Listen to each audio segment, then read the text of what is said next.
Welcome, everybody, to today's version of the AMAs.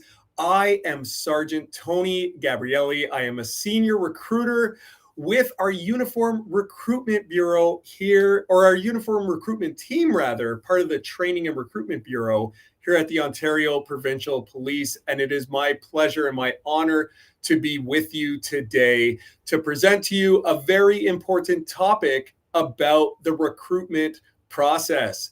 Sergeant Good and Sergeant Naranjan are unavailable today, so I am your third string quarterback. I am here, but don't fret. This is going to be a great topic, and I am here to answer your questions. First and foremost, opp.ca/careers.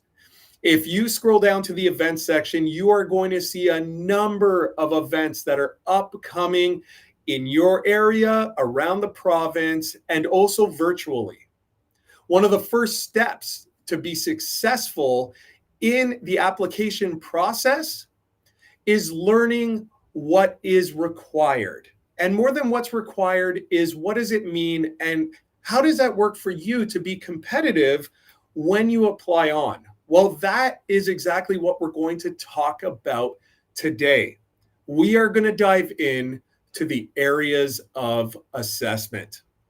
Now, if you've never been to an information session before, or you haven't tuned into our YouTube channel, you may not have heard about the areas of assessment. One of the things that I'm very passionate about, parts of my job, is my portfolio includes post-secondary education. So I get to tour to colleges and universities across this great province of ours and speak to the students, up and coming, our next generation of police officers, and explain to them, much like I'm going to explain to you, on how to be successful in this process. And it all falls under the areas of assessment. And the way I say it to the students is that we, as the OPP, we are giving you the answers to the test. We are telling you exactly what we are looking for. And then it's up to each and every one of you to fill in the blanks of those 10 areas of assessment of how you fit in. But our goal as a candidate, as a constable, and throughout your career with the OPP, our goal doesn't change. Our goal is for your success. So, what are the areas of assessment? And what does it mean to you? Feel free, as we go through today's presentation, to put your questions in the chat. I'll see them on my end, and I'll answer to them. So, we're going to start with motivation. Quite frankly, motivation is why you want to become a police officer. Why is this important to you? But more than just why do you want to be a police officer or a provincial constable with the Ontario Provincial Police, what have you done to prepare yourself for a career in policing? And moreover, why the OPP? Hopefully, it's because you truly can see yourself in an OPP uniform. You believe in the same values that our organization and our members believe in. You're committed to serving your community, the citizens of Ontario, and those passing through fairly, professionally, and according to the law. So that's motivation. Why do you want to be a police officer? What have you done to prepare yourself to be a police officer? And why the OPP? And I want to say, to the point this is important to us, one of the first things when you fill out an application with the OPP, one of the first things you're going to do on that application is a self-assessment on these 10 areas I'm talking to you about right now. So, education. Education is the next part I'm going to talk about. Why is education important in a policing career? And why is education important to you coming into this career What do you need to know, and what are we looking at as recruiters? Well, the bare minimum to be eligible to apply to the OPP is a high school education or a grade 12 equivalency. And we'll talk about equivalencies in a few moments. But this is a competition, and you want to be competitive. So you want to be above the bare minimum. And what do I mean by that? I mean post-secondary education. Now, we don't discriminate whether it's college, university, a skilled trade for that matter, and even military experience. Those are all going to put you at a more competitive level for the category or the area of assessment of education. But it doesn't stop there, because your marks are important. Your high school marks, especially the latter part of high school, we are going to look at those, as well as that post-secondary education. And the simple reason for this is the first thing that's going to happen, or amongst the first things that's going to happen, when you are successful and receive a job offer with the Ontario Provincial Police, one of the first things that's going to happen is you're going to go back to school at both the Ontario Police College as well as our Provincial Police Academy. And the minimum passing grade at both institutions is 75%. So as a recruiter, I want to know realistically, when we send you to OPC and to the Provincial Police Academy, that you are going to be able to achieve that minimum 75%. So what does that mean to someone who doesn't have a strong academic career or academic marks? Well, what that might mean is taking some continuing education.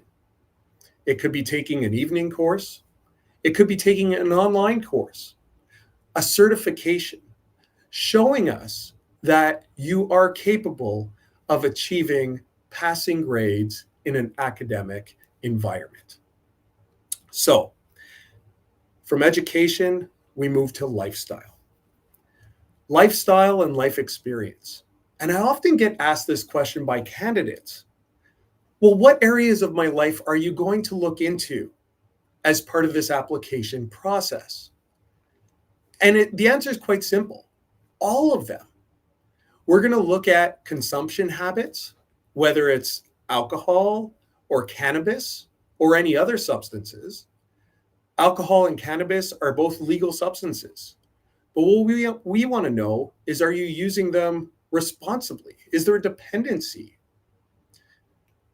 If it's used recreationally and in a responsible manner, then there might not be a problem. But we want to know what those substances are to you and what the frequency is that you use them. We're going to look at a financial side of you. And I understand many of our viewers may still be students yourself and might not have much experience in the employment field, might not have much experience financially. What we are looking for is some financial responsibility. And more than just financial responsibility, that could be budgeting, saving, spending wisely. We're looking for also some of the blemishes that may come along with finances. If you've ever defaulted on a loan payment, if you've ever been subject to collections, if you've ever had any negative financial events, and more importantly than if you've had a negative financial event, what we want to know is what you then did. That's where growth comes in. That's where resiliency comes in if you've handled the situation appropriately. If you've continued to not handle the situation, that can be problematic to you. Inclusion, diversity, equity is a very important part of our policing process, of our application process, and of our career. As a provincial constable with the OPP, you are going to serve all of the citizens of Ontario, regardless of their background, their culture, how they identify themselves. We want to know that you are going to represent the OPP and serve those citizens and those passing through with respect, with integrity, with fairness and equality, and according to the law, in an unbiased manner, regardless of your own views. So we're going to ask about your experiences, your past experiences in those environments, those diverse environments. And also near and dear to the OPP's heart is our relationships and our bonds with the Indigenous communities across this great province. The OPP is committed to continuing to maintain those respectful relationships. In some cases, have taken years, if not decades, to be able to build that trust and partnership with many communities. It is not lost on us that we could lose that trust in a second. So, from a candidate applying onto the OPP, I would strongly suggest, from the point of view of a recruiter, to understand the challenges the Indigenous communities across Ontario have faced, not only recently, but over generations. That will serve you well in the application process and in the interview process to achieve your goal of being a successful candidate with the OPP. We're going to look at your online activity. And what do I mean by online activity? It's not just the internet nowadays, or it's not just subject to one area of the internet. It's really everything in the virtual world that you are interacting with. So we're going to be interested in what your online activity looks like on a day-to-day basis. So just your basic web searches, what type of content you're viewing, and those searches that you're making. But it extends much further than that. We want to see on your social media platforms, maybe it's blogs or type of forum websites that you contribute to and visit. Maybe it's online gaming. Maybe it's dating sites and profiles. Regardless of your virtual footprint, what we're looking for are the same qualities that we are looking for in a police officer in real life, because virtual right now is real life. So basically, are you living a lifestyle, both in person and virtually, that is conducive with becoming a provincial constable with the OPP? We move on to community service. Community service, if I asked a question to the group here, so if I asked why you wanted to be a police officer, I could guarantee you amongst the top answers are going to be to serve my community, to give back to my community, to be a role model to my community, to help those that are in need in my community. And I can tell you this right now, as a police officer with the OPP, unquestionably, that is exactly what you are going to do to the communities that you serve. Our challenge to you as part of the recruitment process is, what are you doing now to give back to your communities in a meaningful way? And so in many cases, this is going to come under the umbrella of volunteering, giving back to organizations or individual groups within your community. And really There's no wrong answer when it comes to contributing back to your community. There's not one particular area that we're going to be looking in. And I'll say full on, I understand the struggles that many individuals go through in finding time to volunteer in their community, because you might be studying, you might be in the workforce, you may be studying and in the workforce, or in the workforce working multiple jobs, plus maybe have a family on the side. I myself, I have 4 children. I have a very busy life. As a matter of fact, I often joke around when people ask me what I do in my free time. I chuckle because I ask them what free time is.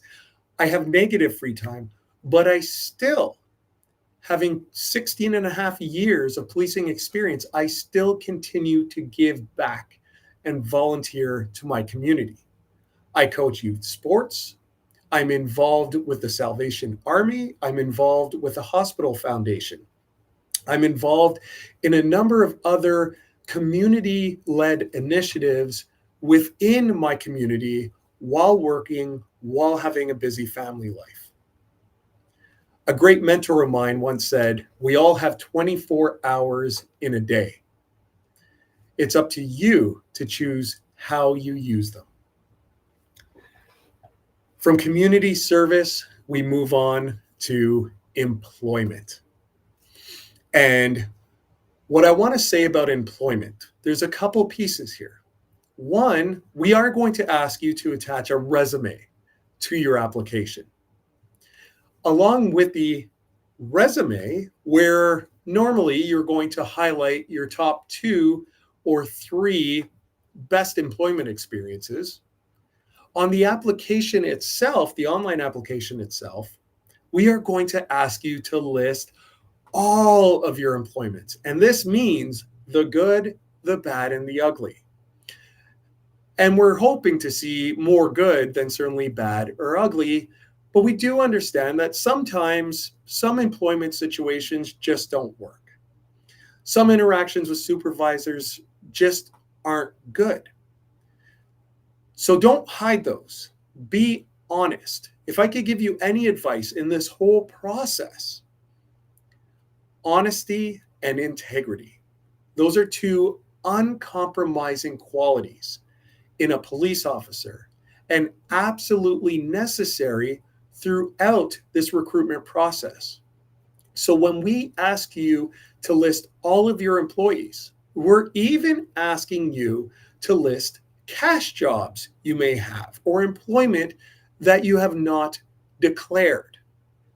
We are asking you to list all of your employees, the time frame you were there, who the supervisors were, and what contact information you can provide for us to be able to reach them.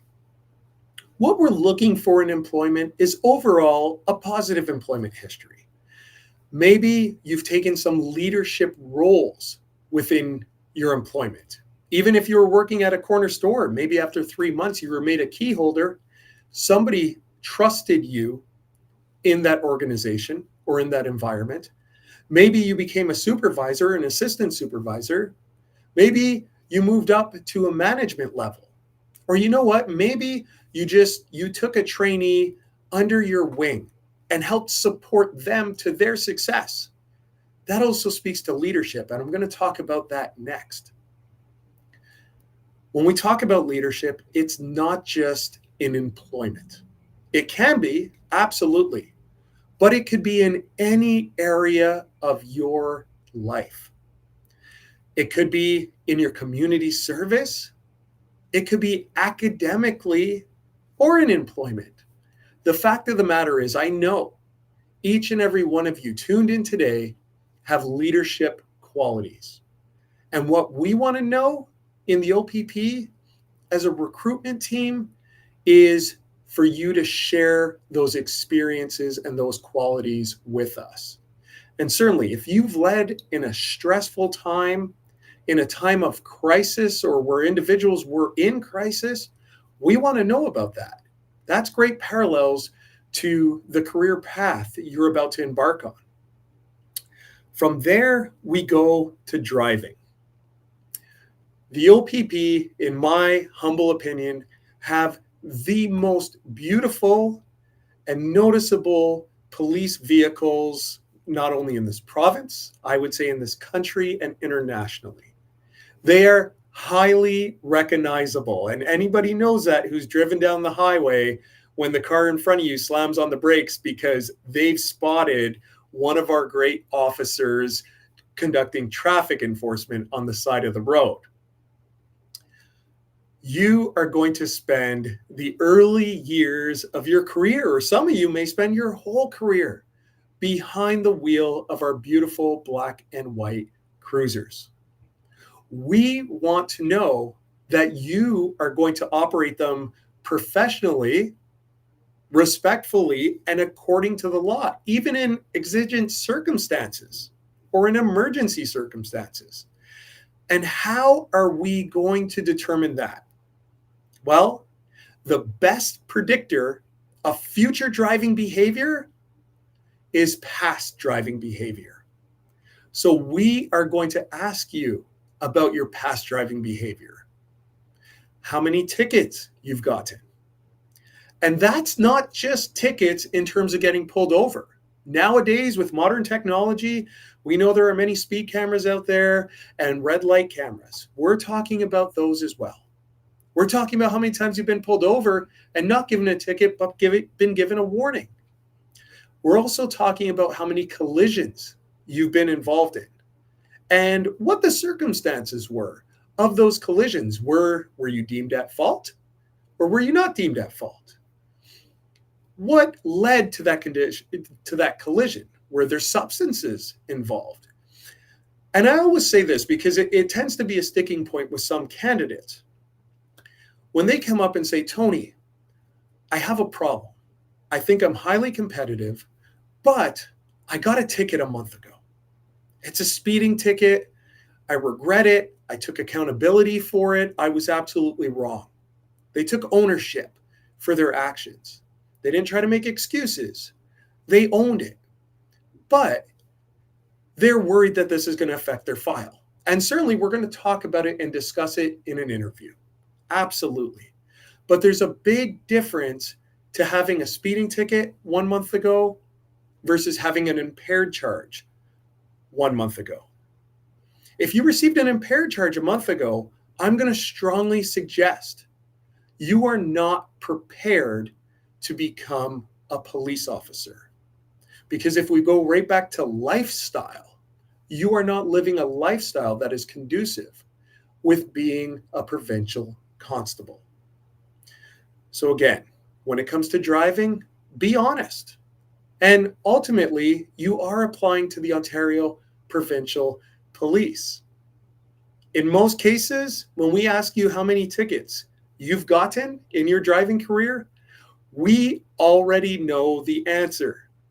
So hopefully, your answer is going to closely resemble or corroborate what we already know. Next, we move to communication skills. Communication skills has two parts to it.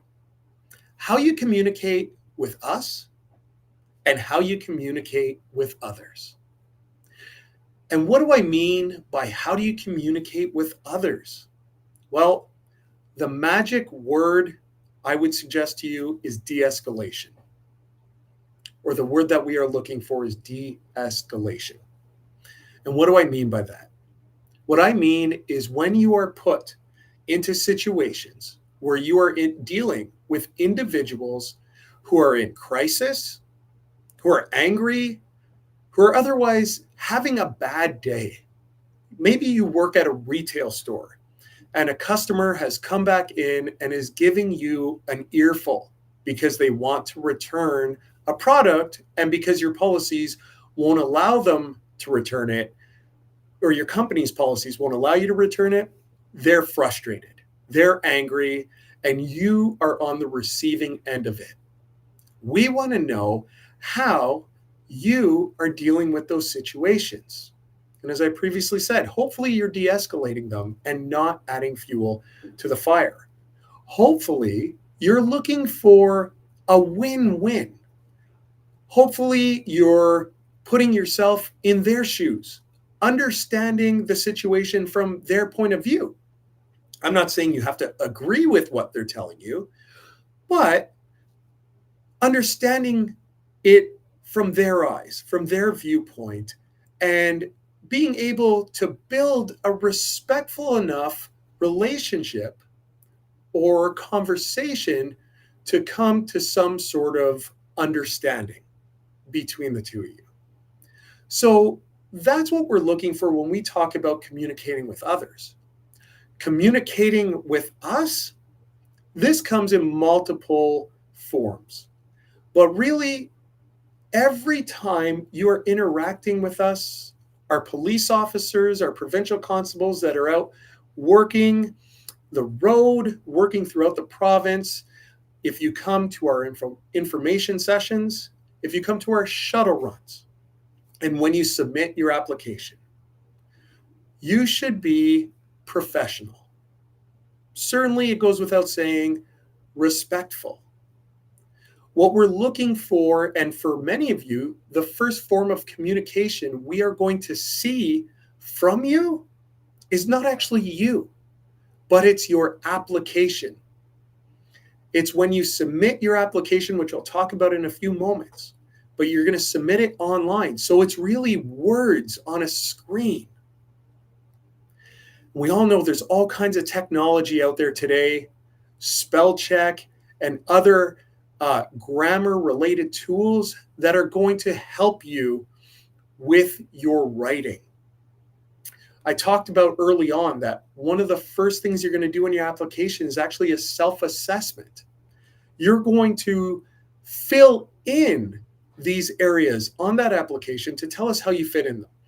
And you're going to give yourself a grade. But when you're writing that and in the rest of your application, we are looking at your spelling. We are looking at the grammar you're using, your punctuation. So for many of you who may speak multiple languages and English writing isn't your strong point, I would suggest having somebody who is good in English read it over or use a spell check at minimum to ensure that there are no spelling mistakes, because that is the first form of communication we are going to see of you. We also ask you to attach a picture of yourself to your file. That picture should look professional. This isn't just a job interview. This is a career. It is a lifestyle that you are about to embark on, and it is fascinating, filled with endless opportunities. By reading your application and seeing your picture before we've even interviewed you, we should know how important this career is to you. And then when we get into your interview, unlike some other services, it's not a board or a panel interview. It's not even an in-person interview. It is one-on-one with a recruiter, and it's virtual. Much like we are doing right now in this virtual environment, we will conduct your interview. And for some of you on here, the recruiter conducting your interview may even be myself. And if it's not myself, it's going to be one of my great colleagues. And the whole goal of the interview, again, comes down to your success. And it's going to be assessed through these areas of assessment that we're talking about. And when you're communicating in your interview, first and foremost, even though because it's virtual, you can be in the comfort of your home, the order of dress is still business attire. For many of you, that's going to mean a suit and a tie or other business appropriate clothing. When you're answering your questions, we want to see mature, well-structured responses to the questions we're asking you, not slang, not short form. And also, don't cut off the recruiter when they're talking or when they're explaining something to you. Listen to the instructions that are provided to you. We go through great lengths to give you detailed instructions so that you understand what you are being asked and how you are being asked to respond to the questions. So that's the two sides of how you communicate with us and with others. Next, we look at special skills. And what do I mean by special skills? I mean special skills that you have that you are going to bring into the OPP as a frontline provincial constable that have a parallel to policing. Some of you may already have your firearms or PAL license. Some of you may have your boating license, experience on ATVs. Some of you may drive truck or be a mechanic. Some of you may have a scuba diving license or even an aviation license. Whatever it is that has a parallel into policing, we want to know about it. And this includes mixed martial art training in whichever discipline, the military experience, if you have that, and any form, whether it's a full-time member or a reservist. We want to know what special skills you are bringing into the OPP. And along with those skills, what languages you speak. What languages you're able to talk in, read in, and write in. What's your proficiency level? Are you proficient or, are you at a beginner level? Regardless, we want to know, and all those special skills that you're bringing in are going to help make you more competitive throughout this process. Last part, before I get into the questions and into the actual process here, the areas of assessment, is fitness. And when we talk about fitness, we're not just talking about your physical fitness. We're also talking about mentally fit. So let's start with the physical fitness side. First and foremost, we know it's important to be physically fit to be successful in the application process. But really and truly, that's just the start. Because it is just as important to be physically fit throughout your career, because that's going to help with your mental resiliency. It's going to help with your ability to cope through the tough times. And there are times in this job you are going to be challenged. But what's more important to each and every one of you is it's going to allow you to have a happy, healthy retirement at the end of your career. So we're going to look at all aspects of fitness, what your commitment level is, how long you've been committed. So how many days you go to the gym, what kind of physical activities do you do? Do you play sports? Do you go running? Are you on any teams? Team sports, huge parallels to coming in to policing. But the other side of being physically fit is being mentally fit. And like I just previously mentioned, this job will challenge each and every one of you at different times throughout your career. We want to know when you are faced with those challenges, you are going to make smart, healthy choices to deal with those difficult situations. So we want to know now what you are doing positively to deal with stress in your life. And some of you, that might be going to the gym. Maybe it's doing yoga or some type of meditation, breath work, spending time with your family, going for a hike in the outdoors. Regardless of what it is, we want to know that you are already exercising healthy habits to deal with your daily stress. So when you're faced with more difficult situations on the job, you are going to make those same healthy choices.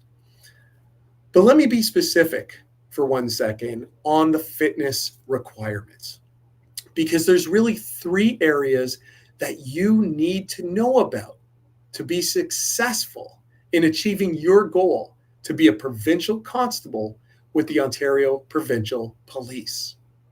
The very first fitness goal or fitness test that you need to know about and you need to be able to achieve at the time you submit your application is the shuttle run, or commonly referred to as the beep test.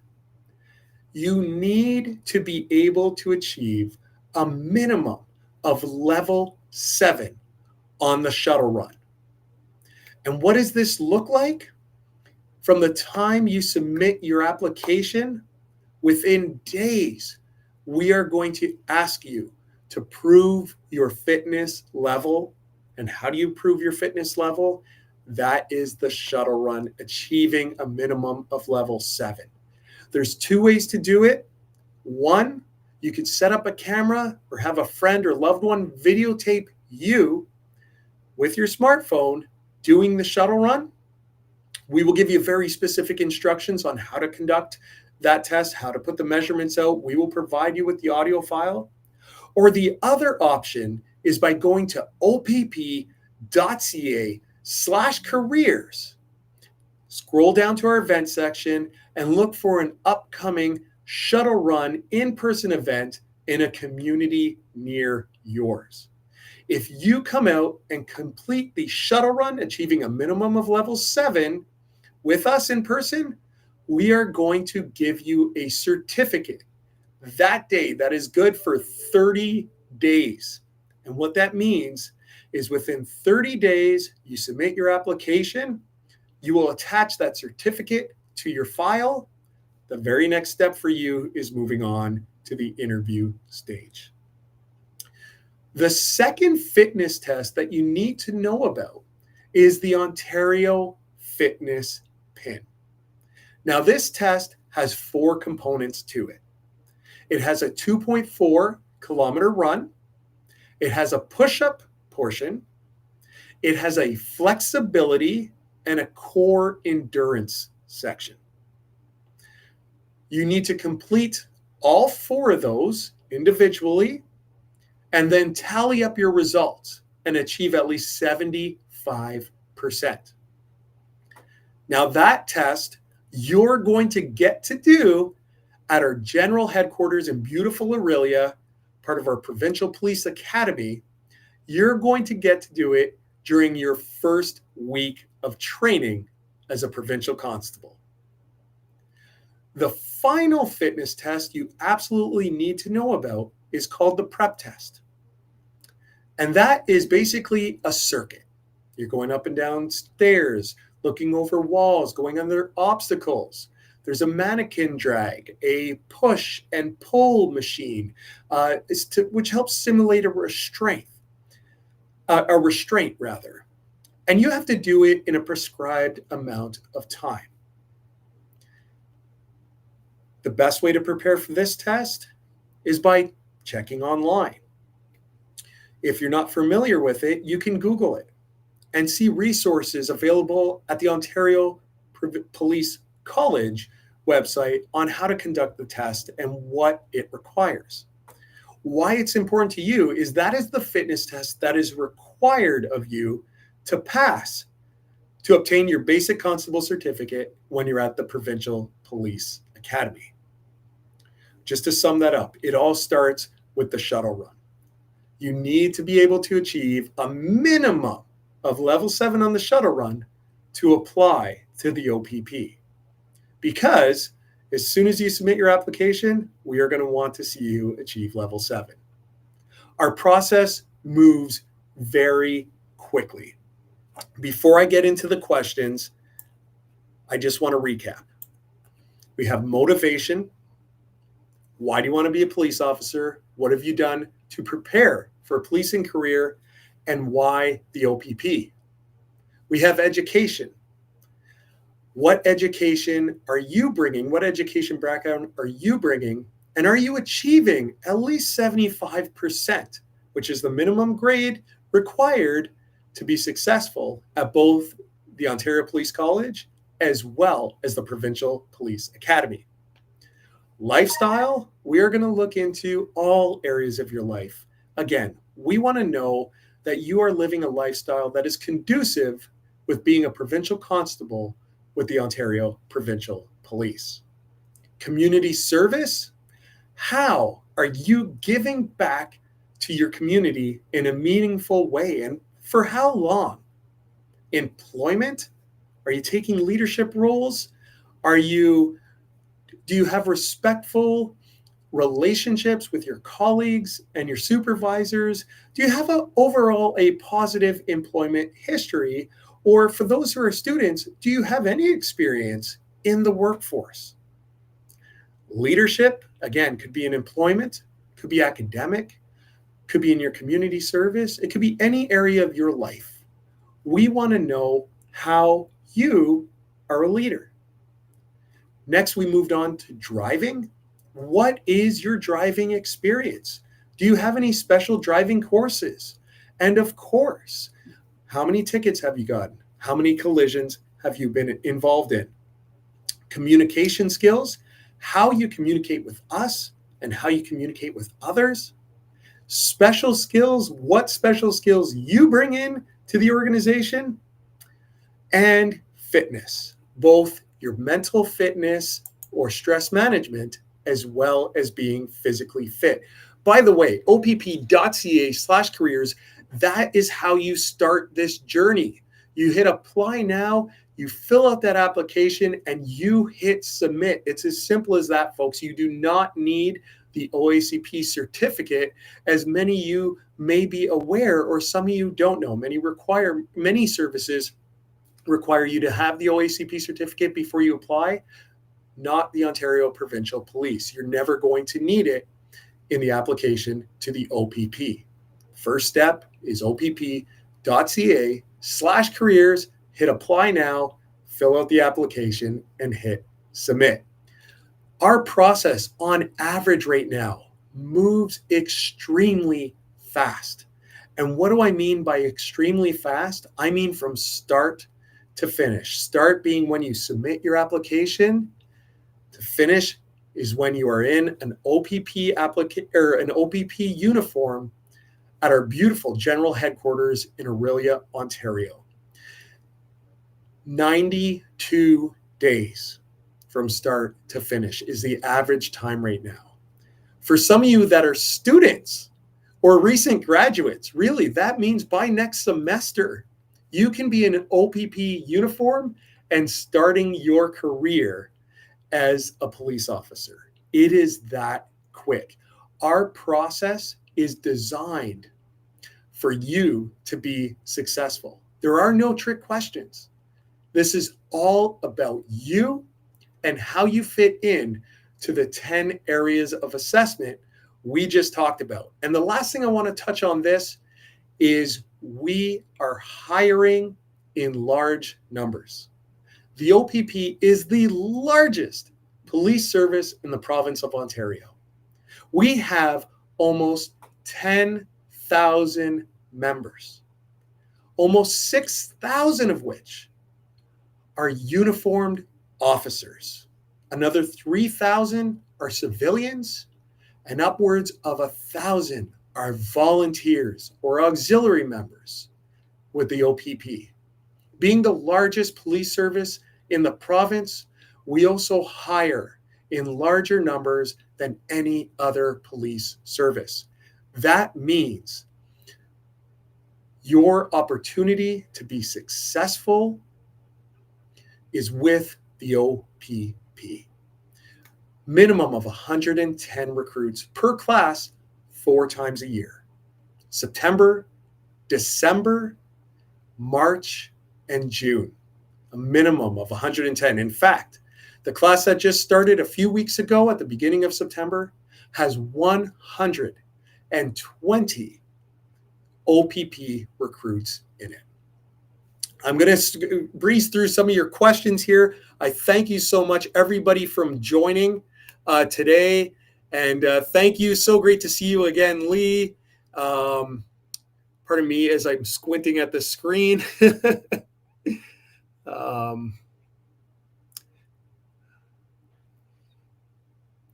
So the prep test, yes, it is basically the obstacle course where you are going over the obstacles. That is correct. Thank you so much for those that have joined before.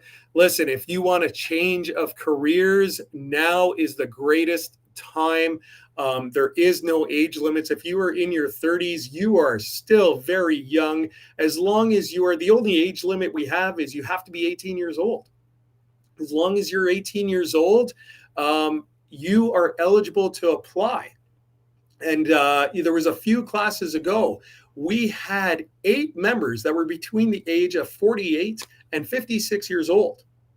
So having a change of career, there's never been a better time to join policing, and specifically the OPP. Not only are our numbers huge in which we are hiring, many of you will know there's no charge right now, no tuition cost to go to the Ontario Police College. What's more than that, you don't pay room or board while you're doing your training. You don't even pay for your food. That is all supplied to you, and you earn a salary. Not to mention the OPP's fantastic benefits and pension. Let's see what else we have here. Psych interview last week, how long it takes. Listen, these are all dynamic cases. Everybody's case or everybody's file as you are going through, there's a number of variables that are going to affect timing. So we don't give specific timings, but like I said, from start to finish, on average, 92 days. What means, and what this process looks like for your benefit, very first step, you submit your application online. Then you prove your fitness. That's by doing the shuttle run. Next is what's called a pre-screening. You're not going to see that. That's in the background, and it really is it's a scrapier file. We are pulling out the good, the bad, the ugly, and we're hoping to see more good than bad or ugly. Then you move to the interview.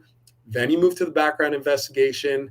Then it's what's called final review, and then you're going to get the phone call offering you a job as a provincial constable with the OPP. Let me mute my phone here. I apologize.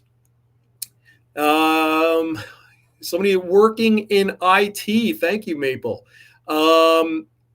Listen, there is IT sections. IT is a great segue coming into policing. Actually, in fact, some of my background, previous career was in computers. It's going to be an asset for you and to our organization. There's 2 ways to go about it. Of course, I would strongly suggest coming in on the uniform side as a provincial constable. We could always use individuals, officers that are gifted, that are trained well in IT. And then, of course, there is the civilian side where we do have different IT branches. Because we are part of the provincial government, all of our civilian opportunity sites are posted on the civilian or on the government's job posting as well, a website, as well as our own opp.careers or opp.ca/careers. Thank you again. Absolutely. The OPP, the next recruit intake. So the recruit intakes, I think I already talked about them. So many of these questions maybe we addressed, but they are, bear with me again. Okay, I apologize for that.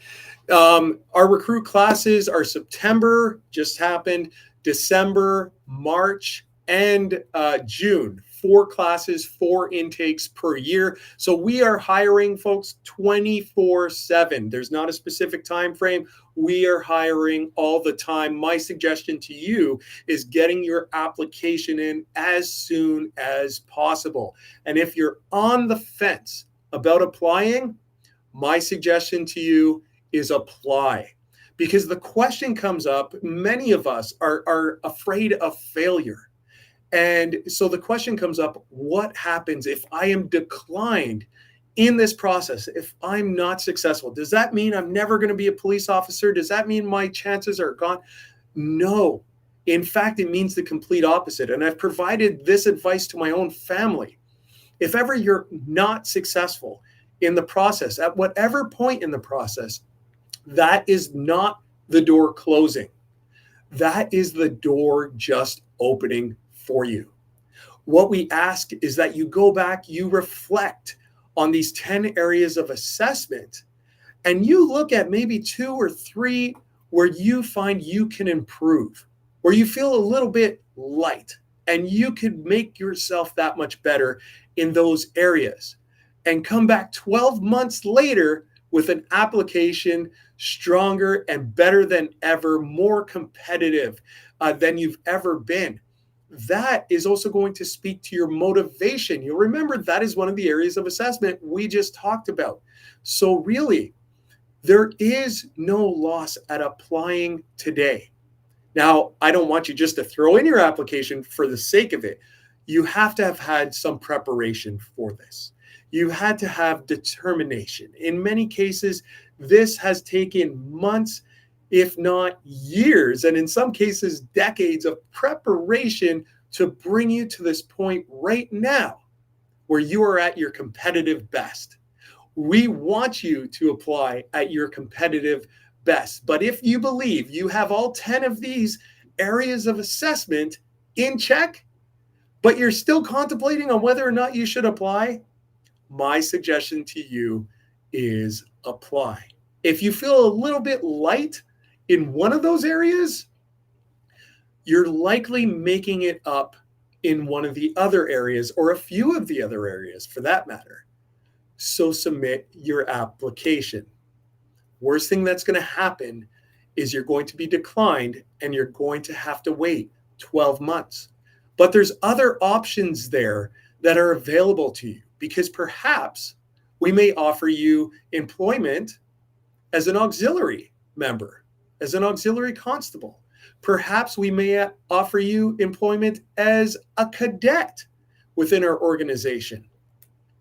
So if you're on the fence and you look at this chart, kind of like a pie chart, if you will, with these 10 different areas, and you are competitive right now, submit your application. We want you to be successful. Community service is the same as volunteering, but it doesn't necessarily mean volunteering. What I want to differentiate there is a lot of times volunteering comes with this very structured approach, or candidates look at it as a very structured approach. I'm with this organization and I'm dedicating X amount of hours per week over this course of time. And absolutely, that we are looking for that for community service. But then there's other instances where you are able to give back to your community in meaningful ways that just doesn't fall under that parallel or those guidelines of being with an organization and giving so many to. And I'll give this example. One of our candidates, a fantastically competitive candidate, involved in work and school and a very demanding, busy schedule. And one of the ways, and they felt they were a little bit light in their volunteer experience. Well, it turns out that, yeah, maybe hours wise, they were still volunteering at a couple different organizations, but the hours weren't maximized because of their schedule. But it turns out as well, they worked for a restaurant and they took it upon themselves that they would go out in the city and bring food with them and hand it out to homeless individuals out on the street, not even thinking that that was a type of community service. But you know what? It absolutely is. You are working with some of the less fortunate. And as a police officer, you are going to be doing that on a regular basis. We are there to serve our community. We want to see what ways you are serving your community right now. Where do I recommend? A lot of questions about volunteering. There's no right or wrong answer. What I want to say is what fits in your life. If you have young children, maybe you get involved volunteering at their sporting events or whatever extracurricular activities they're involved in. Maybe you get involved in their school as part of a parent, teacher, student council team. Or there certainly are organizations out there that have more direct parallels right into policing. And I'm thinking of MAD Canada, victim services, any type of crisis work out there, whether it's Kids Help Phone or a crisis help phone. Listen, if you're really struggling, my predecessor, Sergeant Vinny Hick, a great individual, some of you may have known, retired now, and I wish him nothing but the best because he's such a great individual. He would always say, if you're really struggling to find meaningful volunteer work, go down to your local seniors residence in your community. and just present yourself at the front desk. Explain, what you're doing in this process here, and ask, is there a senior that could use an hour or so of just having a coffee together and some communication. I guarantee you, they're not going to turn you away. Or right now in many of our communities, we know there is struggles with homelessness. There's many soups kitchens out there, or Meals on Wheels. These are all great organizations that many of which are going to be able to provide direct parallels to some of the situations and individuals you're going to interact with from a policing perspective. And again, our goal, our hope for you, and certainly when you are in an OPP uniform, is that you are going to treat everybody professionally, according to the law, and impartially. You are going to serve with accountability, integrity. You are going to serve with courage. I sum it up by saying you're going to be committed to always doing the right thing for the right reasons for the citizens and our communities in Ontario. We scroll through a couple more.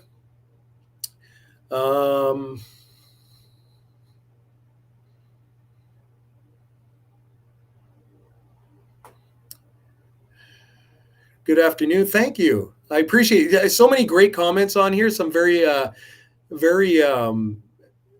nice words. Thank you so much.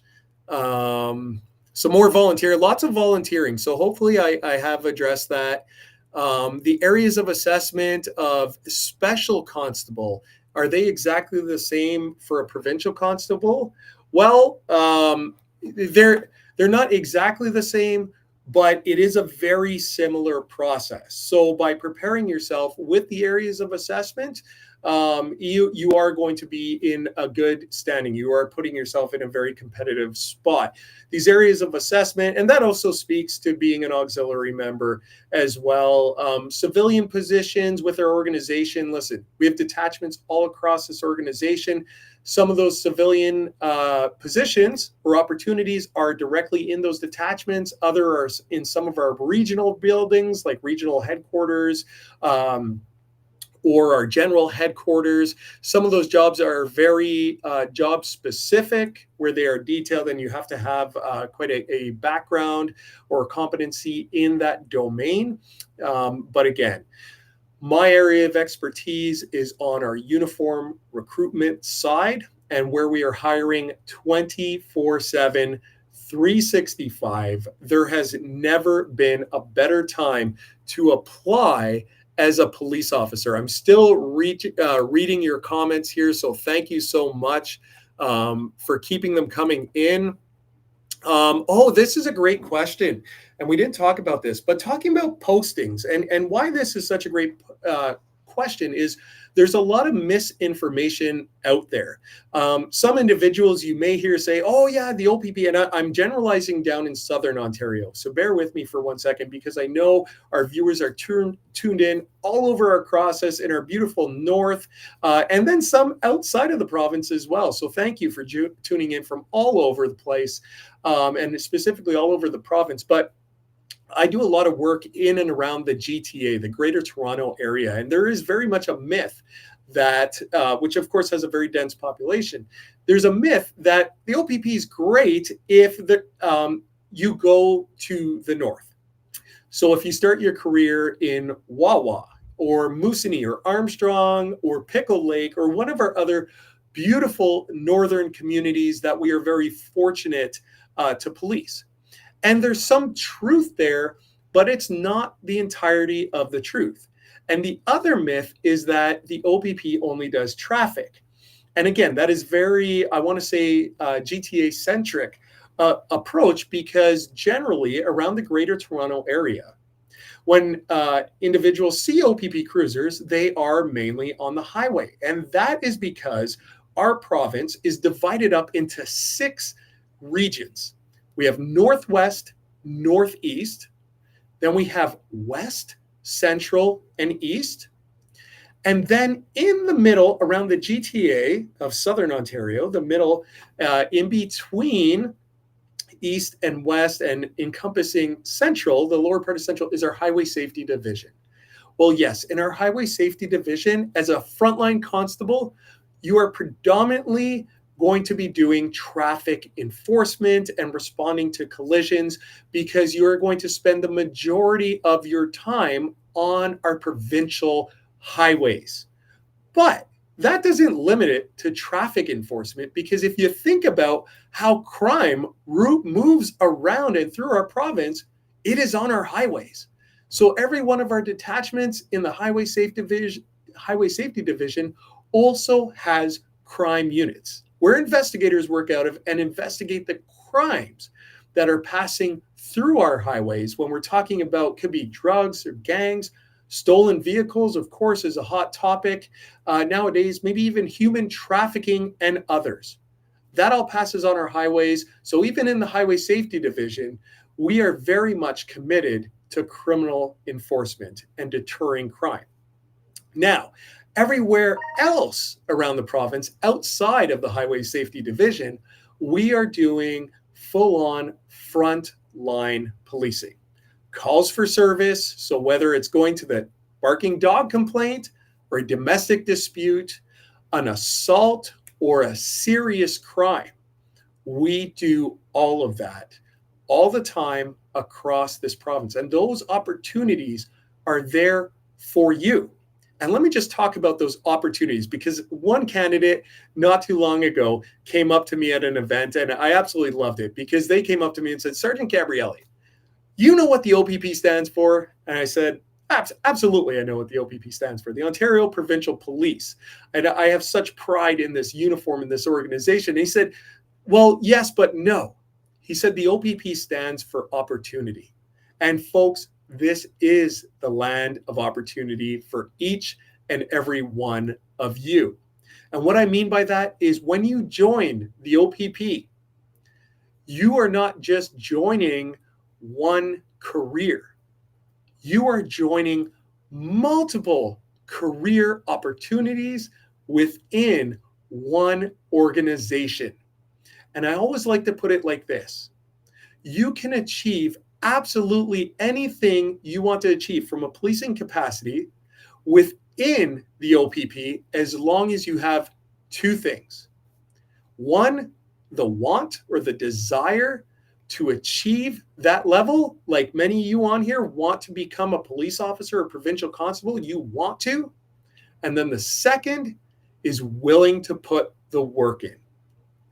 I will tell you right now, this is a competitive process, and you have to be at your competitive best. Nothing in this organization is going to be given to you, including your badge, but it is going to be earned by you. And there's no better feeling than when you've worked, when you've dedicated yourself, when you have sacrificed yourself to achieve a goal, and that goal of becoming a provincial constable with the OPP.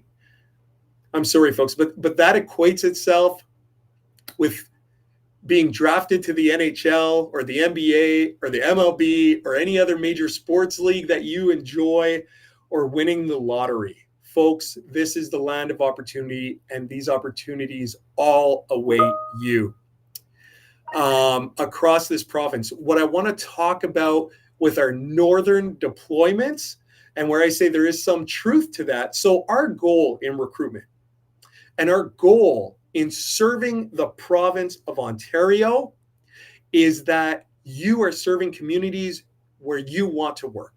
We have two main goals. One is our operational need, where we need officers in this province, and two is where our candidates want to be. And our goal is to put you in the locations and the communities you want to serve. And if you want to find out more information about our northern deployments, where there are northern incentives, which means you can make a lot of extra money on top of your salary, as well as other benefits and training opportunities, I encourage you to tune in to our northern deployment info sessions with our Northern recruiters who will be happy to share that information with you. One last question here